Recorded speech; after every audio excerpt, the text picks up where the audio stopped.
first song for Harry Lillis Crosby, better known as Bing, who made White Christmas the best-selling single record of all time.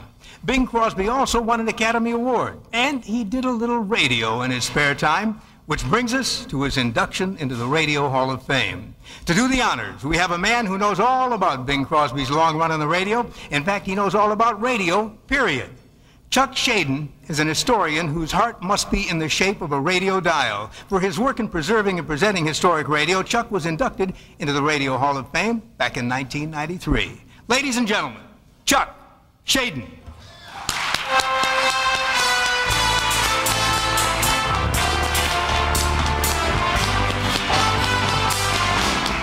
Bing Crosby, yes indeed, did more than a little radio in his spare time.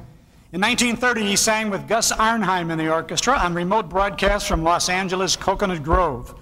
The first program of his own on CBS, 15 Minutes with Bing Crosby, hit the airwaves in 1931, and he was off and running with a radio career that would be the foundation for all his other efforts on record, in movies, and later on television. By 1936, he was starring on the Kraft Music Hall on NBC, and his easygoing style was welcomed by radio listeners from coast to coast. His rapport with guests made everyone feel at ease, including the audience at home.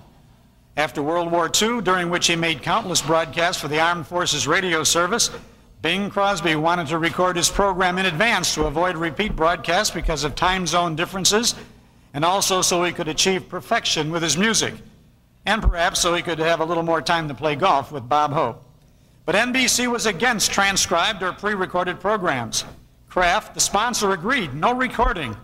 Audiences won't listen to anything but a live program, they said. CBS, the other network, concurred, by the way. But Bing was insistent. He moved then to the New American Broadcasting Company, which was glad to have the popular crooner in any form, live or on tape. ABC found a sponsor, Philco, maker of radios and phonographs, who had no objection to a transcribed Bing Crosby. He went on the air with Philco Radio Time on ABC in 1946, and most listeners didn't even know that the show was pre-recorded. The program's ratings were as high as ever. Soon after, most major radio stars followed Bing's lead in recording their broadcasts, forever changing the way radio programs would be delivered to the listening public. In 1949, Bing switched to CBS with transcribed programs for Chesterfield and later for General Electric, bringing his special style of music and humor to eager listening audiences through most of the 1950s, even into the 60s. Bing Crosby was a radio superstar for more than a quarter of a century.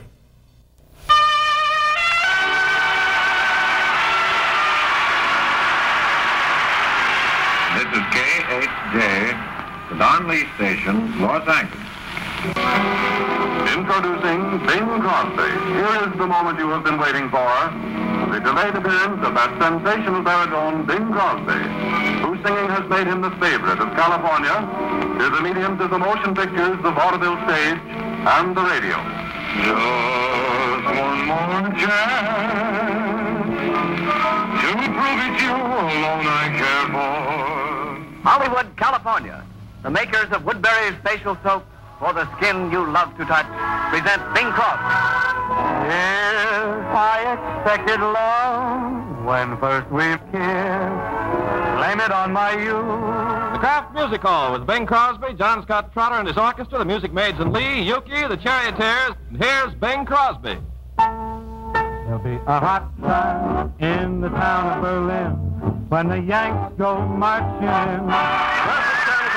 Welcoming you to the world premiere of Philco Radio Time, produced and transcribed in Hollywood with John Scott Trotter, his orchestra and chorus, the Charioteers, Lena Romay, Skitch Henderson, and starring Bing Crosby.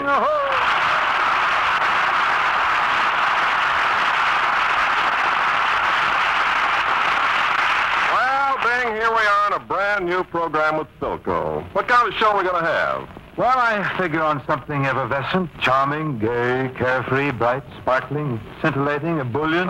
No dull spots, huh? Well, there may be a lull tonight. Bob Hope's coming over a little later, and this is a little late for him this time of the evening. But before Trowel Nose gets here, let's have some music, huh?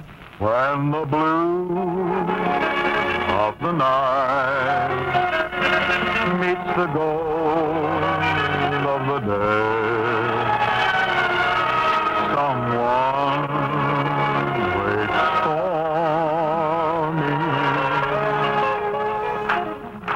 The Radio Hall of Fame is proud to induct Bing Crosby. Accepting the award for the late Bing Crosby is his wife, Kathryn Crosby.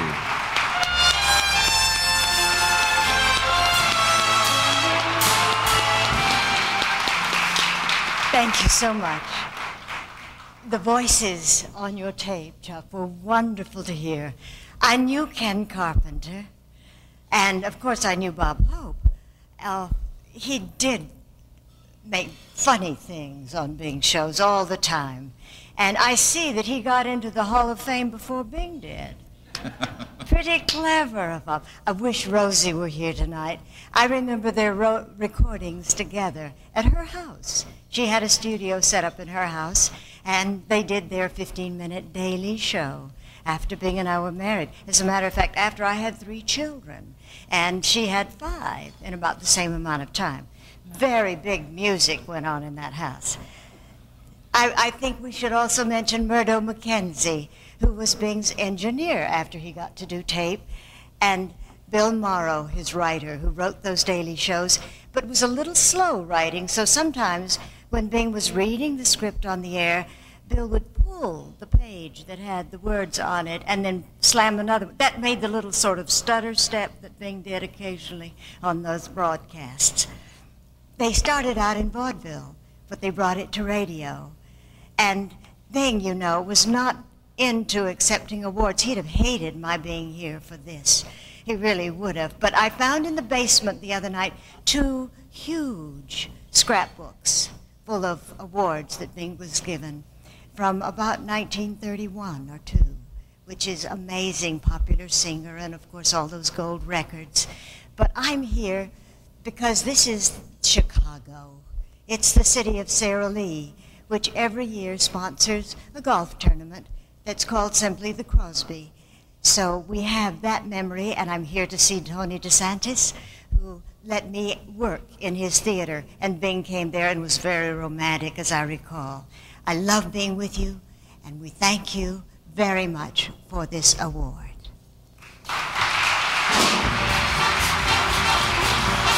The Radio Hall of Fame returns in a moment with a swinging tribute to, well, to swing music. You know those giant scoreboards at ball games?